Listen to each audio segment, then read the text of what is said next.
Hi-ho, lock and load. Hi-ho, lock and load. Sound of the engines are loud and bold. Hey YouTube, Warrant Officer 1 Robinson here, or Mr. Robinson. Today I just want to talk about a topic that a lot of people don't really have a good understanding of, and that is, what is a reservist? I think a lot of people have the misconception or how the reserves is portrayed as doing 1 weekend a month, 2 weeks out of the year. I'm here to kind of give you a better understanding of what a reservist is.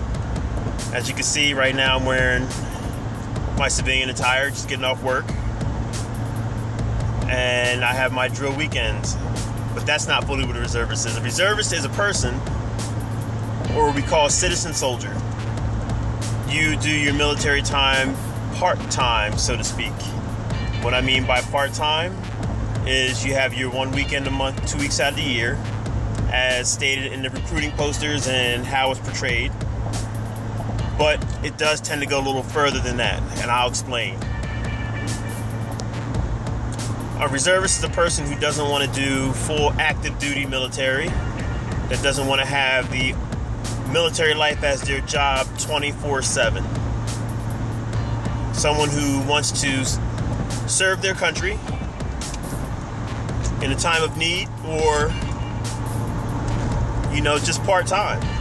And there's nothing wrong with that. I think reservists have a better skill set than active duty on one aspect, but that's a topic of another question or story. I myself have been in the reserves for about 10 years now. I have done some active duty time while being in the reserves, but I've never been regular Army, active Army, so to speak. There is a difference. But to put to bed the generic 1 weekend a month, 2 weeks out of the year, to give you an example of how my life has been the last, let's say, 6 years. The so-called 1 weekend a month, 2 weeks out of the year for me has turned into, for example, last year I was gone for 1 month on a mission. I was gone for a little over another month going to Warrant Officer Candidate course. Aside from that, I still did my 1 weekend a month when I was around, until that was exhausted. The year before that, I did about a year on active duty orders, but still in the reserves. On active duty orders, to where I commuted every day to Fort Dix, or Joint Base McGuire-Dix Lakehurst. Did my job, drove home, actually traveled a lot. So from there, being on active duty, I went to Kansas, Belton, Missouri, Wichita, Kansas City, and so forth.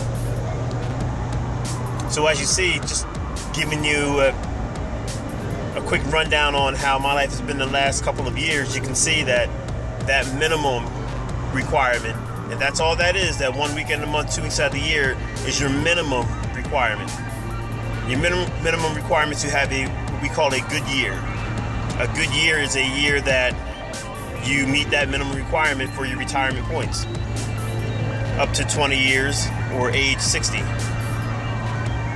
If you don't meet that minimum requirement, you won't retire with enough points to get a certain amount of money, so to speak. But yeah, a reservist is someone who does the military part-time. Although I'm supposed to be doing my part-time ship, that's never the case. I've written SOPs, standing operating procedures, on some of my downtime at home. Been on conference calls. Checked my government email and had to have correspondence back and forth for some of my soldiers when they wanted to go to school and so forth. So, as you can see, part-time turns into more time. It really is a second job, so to speak, but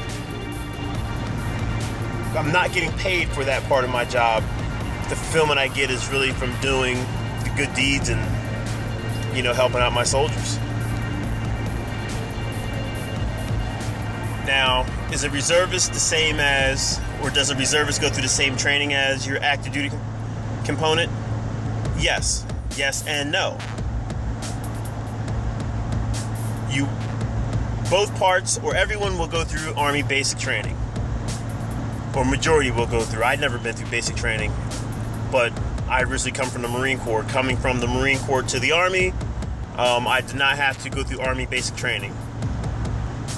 One of the perks of being a former Marine. But everyone will have to go through basic training, especially if you enlist. Become an officer, there's different paths you can take to become an officer, but all your enlisted will go through basic training. You will go through advanced individual training, which is AIT. And still in the same element, you will be with the active duty. Everyone is all looped together going through this phase of your school. From there, once you finish your AIT, you will PCS and go to your respective unit that you'll belong to. Active duty will go to a base somewhere where they will be stationed, could be overseas, so forth. Reserves, you go back to your home state, to your home unit that you'll be stationed with there. And then that's when you'll do your reserve duties. As far as schooling, the funding is different, and I really don't want to get into the funding that much, but you have different budgets. Regular Army has a budget, Reserves have a budget, and National Guard has a budget, who is totally different, which people think that they're synonymous, Reserves and National Guard, which we're not. But as you advance in your career, you'll have to go to different leadership schools. You can see the segregation there with most of your leadership schools, being that the Reserves usually have their own leadership school. Active duty has their own leadership schools, which would be WLC, Warrior Leader course, ALC, and SLC. Like I said, the Reserves have their own, which normally is 2 weeks. Whereas active duty Army, I believe, WLC, for example, might be, I think all of them are 2 weeks now. But I know they go to their own schoolhouse with the active duty component, which I think everybody should go through the same schools, but all in all, on the officer side, which is different, warrant officers, we go to school with our active duty component. As warrants, we all come together as one. So there really isn't any separation in the schools. Also, last but not least, to kind of give you a real quick explanation on the differences. You might have heard me say before or mention that National Guard. Well, you have your National Guard, we have our Reserves, and we have our regular Army, or which we call active duty, synonymously.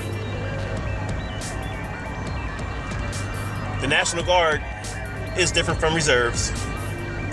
Serve two different purposes until wartime, where the president can call upon the state's militia, because that's what the National Guard is, the state's militia.